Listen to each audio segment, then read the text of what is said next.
Hello guys, welcome back to my YouTube channel. ఈరోజు అయితే మనం బాదుషా ఎట్లా వేసుకో చూసేద్దాం రండి. ఒక బౌల్ తీసుకొని 1 కప్ గోధుమ పిండి ఆ బౌల్లో వేసేసుకొని బేకింగ్ సోడా అండ్ 2 స్పూన్స్ గీ వేసుకొని కలుపుకొని పక్కకు పెట్టుకోవాలి. ఇప్పుడు ఒక బౌల్ తీసుకొని దాంట్లో ఒక 1/2 కప్ షుగర్ వేసుకొని వాటర్ పోసుకొని పానకం పట్టాలి. ఎట్లా పట్టాలో మీకు తెలుసు ఆల్రెడీ. అండ్ ఇంకొక బౌల్ తీసుకొని దాంట్లో ఆయిల్ పోసి దాన్ని సిమ్లోనే ఉంచాలి. స్టవ్ని ఎప్పుడు కూడా మనము స్టవ్ని సిమ్లోనే ఉంచాలి బాదుషాలు చేసే సమయంలో. అండ్ తర్వాత కొన్ని ఆలుకలు దంచుకొని అందులో పానకంలో వేసేయాలి. ఇప్పుడు ఆయిల్ ఉడికించుకుంటున్నాం కదా, బాదుషాలు చూసిరా ఇలా చూపించినట్టు చేసుకొని ఏం చేయాలి, అందులో వేయాలి.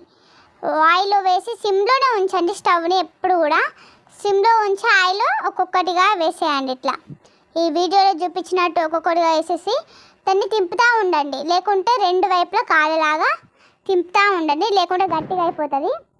ఇళ్ళకి తీసినాక వెంటనే మనం షుగర్ పాకంలో వేసేయాలి.